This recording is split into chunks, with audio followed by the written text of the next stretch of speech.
Beaucoup de personnes ont des projets dans leur cœur, des rêves qu'elles aimeraient réaliser, mais souvent ces projets restent en suspens, bloqués par cette petite voix qui répète « Ce n'est pas possible, c'est pas la peine d'essayer, je ne suis pas assez bon ». Ces pensées limitantes sont comme des chaînes invisibles qui nous retiennent. Mais rassurez-vous, il existe des moyens de déconstruire ces croyances limitantes pour enfin libérer notre potentiel et avoir une vie professionnelle épanouie. Comment? Eh bien, nous le voyons tout de suite.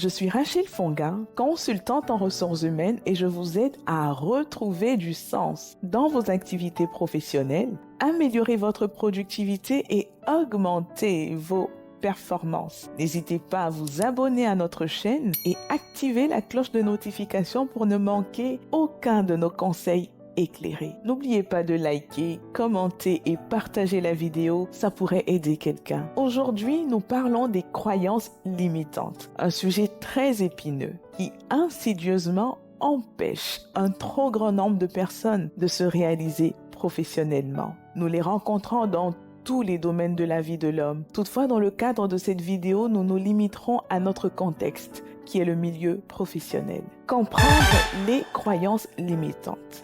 Les croyances limitantes sont ces idées que nous avons à tort ou à raison à propos de nous-mêmes et qui freinent notre volonté de progresser. Elles déforment notre vision de la réalité et de ce que le Créateur a fait de nous. Les croyances limitantes découlent de notre héritage culturel, de notre éducation et de nos expériences sociales. Elles sont profondément influencées par notre entourage et les événements que nous avons vécus. Par exemple, une personne qui se souvient que ses parents lui disaient sans cesse qu'elle était idiote, qu'elle était bête, pendant son enfance, aura du mal à croire le contraire et manifestera inévitablement un manque de confiance en elle. De même, ceux qui ont subi des échecs répétés peuvent se convaincre qu'ils ne sont pas capables de faire certaines choses. Parfois, nous doutons de nos propres capacités et pensons que quelqu'un d'autre serait plus apte à accomplir une tâche. Pourquoi cette méfiance envers nous-mêmes ? Tout simplement parce que les seules personnes qui ont entendu les mensonges que nous nous sommes racontés, ce sont nous-mêmes, à travers nos pensées. Les croyances limitantes te maintiennent dans les ténèbres de l'ignorance. Or, l'ignorance peut s'assimiler à la mort, ou du moins un canal vers cette destination. Ces croyances limitantes sont des obstacles au niveau de la pensée donc, qui s'opposent à nos tentatives de réaliser des actions importantes. La notion de pensée limitante traduit une réalité que pratiquement tous les humains connaissent ou ont connu. Une vérité que la Bible, bien longtemps avant les coachs et autres praticiens, a présentée. Paul, apôtre du Christ, en effet, nous explique les réalités des croyances limitantes en prenant l'image des forteresses, des hauteurs et des raisonnements qui s'opposent à la connaissance de Dieu dans la vie des êtres humains. Vous êtes faits à l'image de Dieu. Malheureusement, le péché a voilé cette vérité, nous laissant dans une crise identitaire. Ah oui, le péché. Nous n'en parlons pas souvent, mais le péché est la racine, la cause de tous les maux que l'homme connaît sur cette terre. Et personne n'est exempt de cela, parce que tous ont péché et sont privés de la gloire de Dieu. Le péché étant le fait de manquer le but, de prendre une direction contraire à la volonté du Créateur. Plus nous nous éloignons de cette volonté, moins nous pouvons vivre la pleine manifestation de notre potentiel tel que voulu par le Créateur. Mais il y a de l'espoir. Reconnectez-vous à la volonté du Créateur. Plus vous vous en approcherez, plus vous manifesterez votre plein potentiel, car c'est là que réside votre véritable identité. Impact et manifestation des croyances limitantes. Les croyances limitantes sont comme des barrières mentales qui entravent notre progression professionnelle. Elles génèrent un blocage intérieur et réduisent la confiance en soi. Vous les avez peut-être déjà entendues dans vos pensées. Je n'ai pas assez d'expérience, je ne mérite pas cette promotion, je suis trop vieux pour changer d'entreprise. Je ne suis pas assez créative, je ne peux pas réussir ceci, je ne peux pas réussir cela. Ces pensées limitantes vous empêchent de voir au-delà des murs de votre réalité. Parce qu'au-delà de ces murs s'étend un magnifique ciel bleu d'infinies possibilités. Vous vous êtes peut-être déjà dit, ce n'est pas possible dans l'environnement dans lequel je suis. Je ne comprends pas cela, je ne sais pas faire ça. Ces pensées limitantes qui vous empêchent souvent d'atteindre votre potentiel. Mais jusqu'à quand allez-vous vous arrêter sur vos incapacités? Jusqu'à quand allez-vous faire la promotion de vos faiblesses? Comme certains d'entre vous, la Bible nous présente des exemples de personnes qui avaient également des croyances limitantes. Gédéon. Dans l'histoire biblique, Gédéon a été qualifié d'homme vaillant et talentueux par Dieu lui-même. Cependant, il a répondu qu'il ne pouvait pas être vaillant ni talentueux car il se considérait comme le plus petit de sa famille. Ses croyances limitantes l'empêchaient de croire en ses capacités et en sa mission. Un autre exemple est celui de Jérémie, envoyé par Dieu pour porter un message au roi. Malgré sa mission divine, il a répondu qu'il ne savait pas parler parce qu'il était jeune. Ses croyances limitantes l'ont enfermé dans la prison de ses circonstances.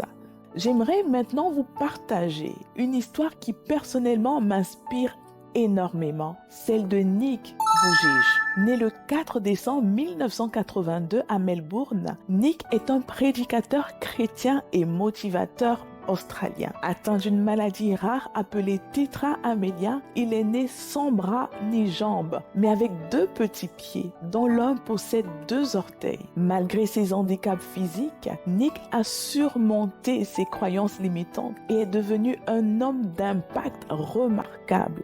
Difficile en effet d'être plus limité que cela, avec des pensées d'impossibilité que ses circonstances lui ont imposées, mais aussi avec toutes les limitations que son apparence physique lui renvoyait. Toutefois, voici comment il a pu transcender ces limitations. Malgré les difficultés, Nick a été scolarisé et a appris à écrire en utilisant ses 2 orteils. Il a développé une certaine autonomie, utilisant des méthodes spéciales pour accomplir des tâches telles que taper du texte sur un ordinateur, jouer de la batterie à la pédale et se servir d'un verre d'eau. Nick a traversé des moments de dépression et de déprime, se demandant pourquoi il était né ainsi. Après avoir tenté de se suicider à l'âge de 10 ans, il a réalisé que ses accomplissements pouvaient inspirer les autres. Il a commencé à remercier Dieu d'être en vie et à accepter sa condition. Nick a rêvé de fonder une famille malgré ses doutes sur sa capacité à être un mari et un père. Il a connu des chagrins d'amour et des échecs, mais sa rencontre avec Anna, sa femme, a changé sa vie. Ils ont aujourd'hui 4 enfants. Désormais, il inspire tellement de personnes à travers les nations par son exemple vivant de courage, de persévérance et d'amour au-delà de toute limite. Nick a lancé l'organisation à but non lucratif Life Without Limbs, la vie sans membres, et donne régulièrement des conférences sur l'espoir, le handicap et la recherche de sens dans la vie. Il encourage les autres à surmonter leurs propres croyances limitantes et à vivre au-delà des obstacles en croyant et en faisant confiance au Créateur. Non, Dieu ne se trompe pas. Quand nous voyons l'histoire de Nick, nous réalisons que nous n'avons pas d'excuses et que même handicapés, nous pouvons mener une vie professionnelle épanouie en travaillant activement à la réalisation de notre mission de vie. Et pour cela, il faut décider de briser les croyances limitantes qui veulent nous empêcher d'avancer. Comment détruire ces croyances limitantes pour vivre pleinement la vie que le Créateur a voulu pour toi et pour moi? La première étape est de prendre conscience de ces pensées qui vous freinent. Notez-les et comprenez leur impact sur votre vie. L'enseignement du développement personnel nous encourage à déconstruire ces croyances en les remplaçant par des affirmations positives pour devenir la meilleure version de soi. Cependant, méfiez-vous du piège. En effet, substituer ces croyances par d'autres peut créer un problème beaucoup plus profond. Pourquoi? Parce que cela revient à nier l'existence du Créateur et à nous autoproclamer Dieu de notre propre vie.